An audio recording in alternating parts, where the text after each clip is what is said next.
ഞാൻ വീട്ടിൽ ഞാൻ പിന്നെ പണിന്ന് പോക്കില്ലല്ലോ. കാലഘട്ടത്തിൽ ഫോണും വാങ്ങി നാട്ടിൽ തന്നെ വെച്ചു. എടോ ഞാൻ ഓട് സിനിമ വെച്ച് ഇങ്ങനെ കണ്ടോണ്ടിരിക്കുമ്പോ കാണാൻ വീട്ടിന്റെ പയ്യപ്പുറത്തുന്ന ഒരൊച്ച. പോയി നോക്കുമ്പോ എന്നാ പറയേണ്ടത്, നമ്മളെ ബെറിടുന്ന ഒരു കൂടെ ഉണ്ടായിരുന്നു. അത് ചാട്ടപ്പട്ട കെട്ടി വീണ്ട് എന്തടോ ഇവളെ പിന്നെ അങ്ങ് തുടങ്ങിയില്ലേ. ഞാനിനി അങ്ങ് ഈ ബെറു നഞ്ഞിട്ട് ഞാനെങ്ങനെ കത്തിക്കണ്ടേ, എന്റെ കണ്ണും മൂക്കും പോവല്ലപ്പാന്നിട്ട് കുഴപ്പത്തോട് കുഴപ്പം. എനിക്ക് ഗ്യാസ് ഇല്ലേ? എനിക്ക് ഗ്യാസ് ഉണ്ട്, പക്ഷെ വീട്ടിൽ കത്തിക്കാൻ ഗ്യാസ് വേണ്ടേ. ഇവിടെ തൊയിലക്കേട് സൈക്കാൻ കഴിച്ച് ഞാൻ തൊഴിലെടുത്തു. ബാങ്കിൽ കർഷകന് വരുന്ന ബീനേച്ചിയോട് വെച്ചു, ബീനേച്ചി പൈസ കിട്ടാൻ്റെ കുറച്ച് ബാങ്കിൽ നിന്ന് എന്താ നിങ്ങളെ വീടിന്റെ വള്ളക്കുള്ള ഏതെങ്കിലും ഒരു ബാങ്കിൽ പോയാൽ മതി, പിന്നെ വീട്ടിന്റെ രേഖ എടുത്തോ പോകും. ഞാൻ രേഖ എടുത്തെല്ലാം കൂടി പോയിട്ട് മാനേജർ എടുത്ത് കൊടുത്തായിരുന്ന പറയുന്നത് അടിരേഖ വേണം. അമ്മേ ഒരു രേഖ തന്നെ ഉണ്ടാക്കാൻ പെട്ട പാടാനക്കും ദൈവത്തിന്റെ. ഞാൻ പറഞ്ഞത് അടിയിലോ നടുക്കോ മുകളിലോ എടിങ്ങും വെച്ചിട്ട് എനിക്ക് പെട്ടെന്ന് കുറച്ച് പൈസ വേണം. അതന്നെ നിങ്ങള് ആധാർ കാർഡ് വേണം. ആധാർ കാർഡ് വേണം, ഇപ്പൊ എല്ലാ കാര്യത്തിനും ആധാർ കാർഡ് വേണം. ആധാർ കാർഡ് കൊടുത്തവരല്ലേ പറയുന്നത് ഇത് നീ അല്ല. പോയി നിന്നെ മുമ്പിൽ നിർത്തിയിട്ടാ പറയുന്നത് നീ അല്ലാന്ന്. പക്ഷെ അനക്കോനോട് അങ്ങനെ തർക്കിച്ച് പറയാൻ എനിക്ക് ആവൂല. ഈ ആധാർ കാർഡ് ആദ്യം എന്റെ കൈമ കിട്ടിയത് എനക്കും മനസ്സിലായിട്ടില്ല ഇത് ഞാനാണെന്ന്. നമ്മളെ സ്കൂളിൽ നിന്നല്ലേ നമ്മള് ആധാറിന്റെ ഫോട്ടോ എടുത്തില്ലേ. ഉയർണ്ടടോ എന്റെ ഫോട്ടോ കാണണം നിങ്ങള്. തീപ്പൊള്ളിച്ചത്താണിക്കുള്ളത്. എന്റെ ഓളെ ഫോട്ടോ കണ്ട് നിങ്ങള് ചിരിച്ച് മണ്ണ് തപ്പി പോകും. ചിമ്മണീന്റെ ഉള്ളിൽ നോക്കും പോലെയുള്ള ഓളം വീട്.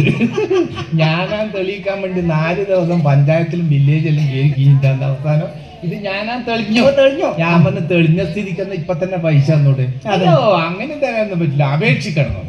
ഞാൻ പറഞ്ഞു നല്ല തിരക്കുണ്ട്, നീ ആളെല്ലാം ഇടിയുണ്ടെന്ന് വെച്ചിട്ട് ഞാൻ അനക്കങ്ങനത്തെ മൊരുമിയൊന്നുമില്ല. കുറച്ച് പൈസ എന്നെ മാനേജറേ അപേക്ഷിച്ചു. നീ ഇടുന്ന് മിമിക്രി കളിച്ചിരുന്ന ഒരു കാര്യമില്ല. ഫോറത്തിന്റെ അകത്ത് പൂരിപ്പിച്ചിട്ട് അപേക്ഷിക്കണം. എനിക്ക് പൈസ കിട്ടിയെന്നെ.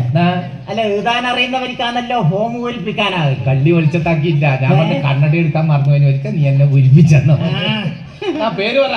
സുന്ദരൻ. അല്ല നീയാ? അല്ല പോലെ സുന്ദരനല്ലേ. അച്ഛന്റെ പേര് പറ.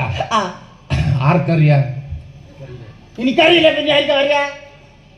അതന്നല്ലേ പറഞ്ഞ ആർക്കറിയാന്ന്. ആദ്യമായിട്ടാ എനിക്കറിയില്ല, പിന്നെ ആർക്കാന്നറിയാ? അച്ഛന്റെ പേരാന്ന് പൊട്ട ആർക്കറിയാന്ന്. ഓ ആർക്കറിയാ. വീട്ടുപേര് പറ. കാട്ടിലെ വീട്. ആ കൊറോണക്കെങ്കിലും എനിക്ക് അതൊക്കെ ബാക്കി ഒളിപ്പിച്ചൂടെ? തച്ചിനെ കൊന്നാലും ഞാൻ എന്റെ വീട്ടിന്റെ പേരാന്ന് കാട്ടിലെ. ഇനി സെക്സ് പറ. അപ്പുറം ഇപ്പുറം പെണ്ണുങ്ങളെല്ലാം കാണുന്നില്ലേ മാനേജറെ? ഞാൻ എന്തെങ്കിലും ഒരു 5 മണി വരെ പറയില്ല. ബാങ്ക് പൂട്ടിച്ചാൻ വേണമെങ്കിൽ ഞാൻ ഇരുട്ടി പോയിട്ട് ഒരു സാധനം വാങ്ങിക്കൊണ്ട് കൊല്ലുന്ന വരെ കുത്തിരുന്ന് പറയാനുള്ള സാധനം എന്റെ കൈമിലുണ്ട്. നീ എന്ത് പൊട്ടനാടാ? സെക്സ് എന്ന് പറഞ്ഞ ആണാണോ പെണ്ണാണോ? ഓൻ എന്നെ കണ്ടിട്ട് തിരിയുന്നില്ല, ആണാണോ പെണ്ണാണോ. പിന്നെ ഇവൻ എടുത്തേമായി കന്നോട് പറഞ്ഞു ഇനി നിങ്ങളെ ഇൻകം കാണിച്ചു തരണം.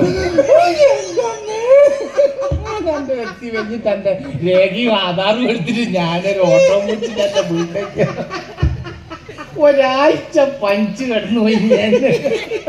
ഇവനെ കൊണ്ടാവൂലപ്പോ. എടാ ഇൻകം എന്ന് പറഞ്ഞ വരുമാനം.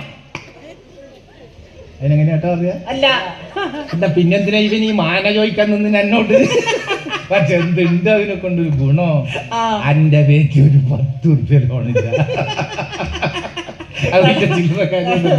ഇപ്പൊ സർക്കാരിന്റെ നിയമാണ്. അതായത് ലിങ്ക് ചെയ്യാന്ന് പറഞ്ഞിട്ട് നീ ഈടുന്ന് ലോൺ എടുത്തിട്ട് അങ്ങ് തിരുവനന്തപുരത്ത് പോയിട്ട് ചോദിച്ചാലും അവര് പറയും നീ ലോൺ എടുത്തിട്ടുണ്ട്. നാട്ടിച്ച് അടങ്ങും ബാങ്കുകാരും അല്ലേ? ഈടുന്ന് ലോൺ എടുത്ത ഇന്നാട്ടാരോട് പറഞ്ഞാ പോലെ തിരുവനന്തപുരത്തുള്ളവരിൽ അറിയിക്കേണ്ടത്. അതല്ല സർക്കാരിന്റെ നിയമാണ്. അതുപോലെ നമ്മുടെ നാട്ടിലെ കാച്ചാണിയടുത്ത് റേഷൻ വാങ്ങാൻ പോയി. റേഷൻ പീടിയപ്പോ റേഷൻ പീടിയക്കാരൻ പറഞ്ഞ് നിങ്ങള് ബെരല് വെക്കണോ? രമണിയച്ചി നമ്മളെ കാർഡർ വെച്ചിട്ടല്ലേ അരി വാങ്ങല്. ഇവിടെ ബെരല പോലും വെക്കണ്ടത്. അതെല്ലാം പണ്ട്.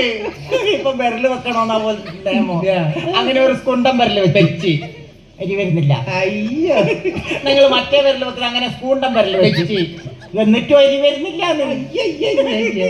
അങ്ങനെ വെച്ച് 10 വിരലും വെച്ച് എന്നിട്ടും അരി വരുന്നില്ലടോ. ഇനി കാലിന്റെ വിരൽ വെച്ചു.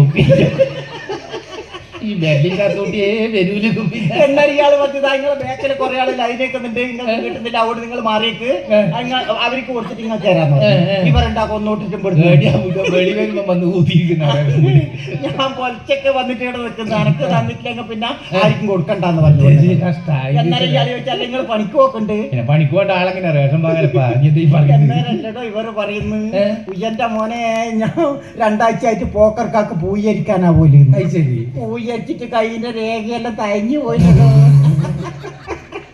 നിങ്ങ കരിയില്ലാന്ന് പറഞ്ഞാള് ഓവനേച്ചി പണിക്കങ്ങാറ്റം പോകുന്നുണ്ട് കയ്യെല്ലാം വല്ല പിട്ടും കുറ്റിയിലങ്ങാറ്റം വെച്ച് വെച്ചിട്ട് പോകുന്നുണ്ട് കഴിഞ്ഞിട്ട് അരിയില്ലാണ്ടായി പോണ്ട ഒരു പൈസയുള്ള ബെല്ലും അരിയും നീ പറയുന്ന പോലെ ഇയാള് വലിയ പൈസക്കാരനായ നമ്പൂരിയാണ് അതെ എന്റെ റേഷൻ